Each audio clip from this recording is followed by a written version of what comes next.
This transfer cycle is not going as expected. We've had some pretty significant hiccups, which we're gonna get through, but I thought I'd start with the good things and the updates. So I did have a follow-up appointment with my clinic. I did not record anything because things kind of went awry during that process and I was a little bit overwhelmed.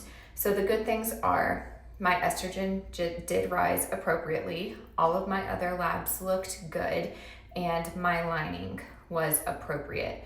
So they did go ahead and give me the go ahead to start the progesterone. So that is very good. However, they did note that I have some fluid in my uterus. We're not really sure where it came from, if it's like hormonal changes, if it may be from the cyst that I had earlier in the cycle. So this is the plan for that. We are going to try Mucinex. So I've been taking Mucinex since that appointment a couple of days ago. I did start my progesterone yesterday. So far, so good. And at the end of this video, my husband and I are going to give some tips and tricks on how to give progesterone and oil injections without pain. But yes, started progesterone yesterday. That went well. We are doing the Mucinex, and the day before transfer, I am going to go back in and see if the fluid is still there. And if it is there, they're going to try to aspirate that fluid. So I really don't want to do that. So fingers crossed that the fluid does go away. I've had this issue a little bit before, but never so far into the cycle. So I'm very hopeful that the Mucinex will help. And if it doesn't, they'll go ahead and remove that fluid the day before transfer. So we do have our transfer date, but I'm not going to share it here. And I'm also going to be backdating these videos, and I have a really good reason why. But first, if you want to follow my journey, and if you like what you see here and you're interested in us growing our family or anything else I have on the channel, please subscribe. I would appreciate it so very much. It helps the channel out and it helps me be able to get to more people. But with that being said, the reason I'm backdating these videos and a big hiccup in our transfer is my husband is active duty in the Army, and he very unexpectedly got orders. So he will not be here leading up to the transfer, during the transfer, and after the transfer. So we've already felt all the feels about it. It is what it is. We're gonna go ahead and transfer anyway, but it was definitely a surprise, definitely not something that I'm super excited about, but it is what it is. At least we have embryos to transfer. So I've had to make plans to have someone come to the house to give me my progesterone shots. I know there are some really incredible women out there who can give their own progesterone. I know myself and I can't do it, and I don't want to stress myself out any more than I have to. So I am going to have a nurse come to the house to give me my progesterone shots. And to you people out there who could do it yourself, like, wow, you're incredible.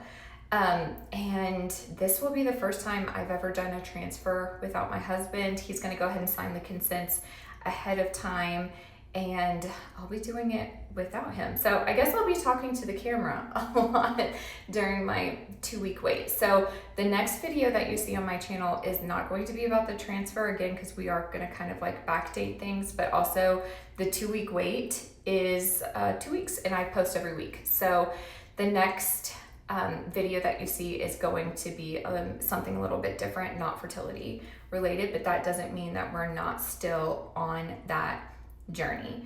So that's kind of the update for right now. I know this isn't going to be a super long video, but I thought you all would want to know. Oh yes, before my transfer, I am going to do an intralipid infusion, and that is to help with people who have overactive like immune systems, to keep your body from attacking the embryo. So we are going to do that right before transfer. I'm trying to have like the best outlook possible, still be excited, and maybe I'll be able to surprise my husband with a positive pregnancy test. But thank y'all so much for watching. Please send all thoughts and prayers and everything. It's so much appreciated.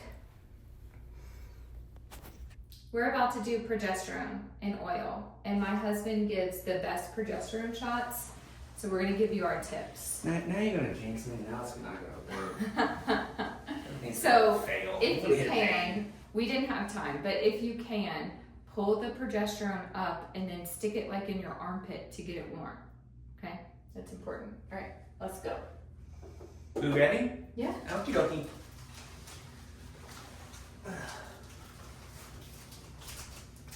The needle that you use to pull up the meds is not the needle you use to inject. Okay, that's very important.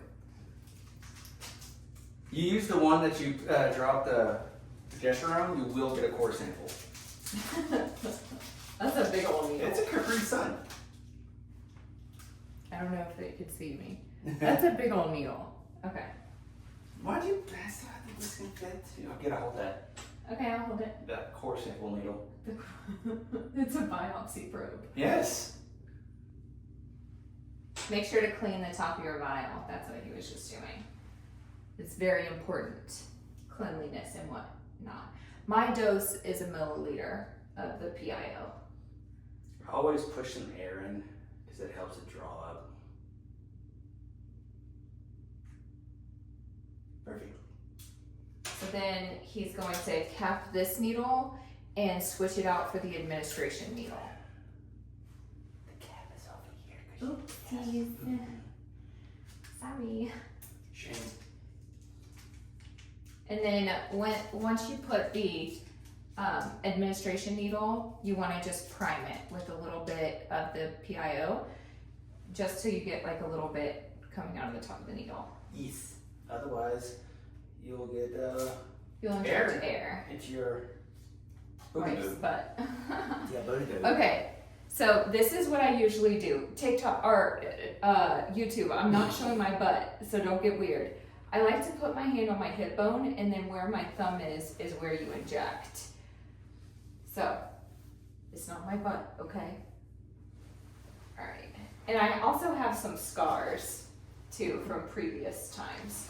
Making sure you're not showing your butt. Okay. Actually, yeah, you do have a scar on that one. Yeah. Yeah. So what I usually do is I lean over the counter and I take all the weight off of that leg. You can also use lidocaine. Why didn't we use lidocaine? The first few shots I don't Okay. need the lidocaine. So what he's gonna do is clean the area. Right here, right? Yeah, right there. It's right there. Okay. He's gonna clean the area, and then he's gonna use his index and forefinger to stretch the skin out a little bit. And then he's gonna dart the needle in right there. But like lawn darts or Yes. blow dart? Yes. Dartboard darts? I don't know what those are called. I get nervous every single time. I know. Okay. You ready? Yeah. Okay. 1, 2, 3. And it was fine. It just pokes. So then he's gonna pull back a little bit Yep. to make sure that there is no blood. Usually you see like a cavitation bubble halfway. I have no idea what that even means. So it's like a bubble that appears because of a vacuum, but there's like no air. I'm not pulling air out of your butt. It's just like Yeah, so you're doing that to make sure you're not in a Yes. blood vessel. Now I am on Movanox, so sometimes it bleeds and sometimes it doesn't. ta-da! And then what he usually does is just massage it a little bit. This is only my second PIO injection, so I don't have knots yet, but you will get knots eventually. So like massaging the oil in is helpful. And then don't just go and like sit down. You want to kind of move around a little bit. Normally we have a little rag. A little gauze. A little bit of gauze, but no, we're so worried about the video that we forgot a key item. You know, And you believe. I know it seems really scary, but like this, the only thing I even really felt is a tiny like poke right at the very beginning when the needle went in. But if you stretch the skin out and you dart the needle, it doesn't even hurt. Like right now I feel nothing at all. Yep. So it looks scary, but it's okay. Oh. Yes, I'm bowing. You're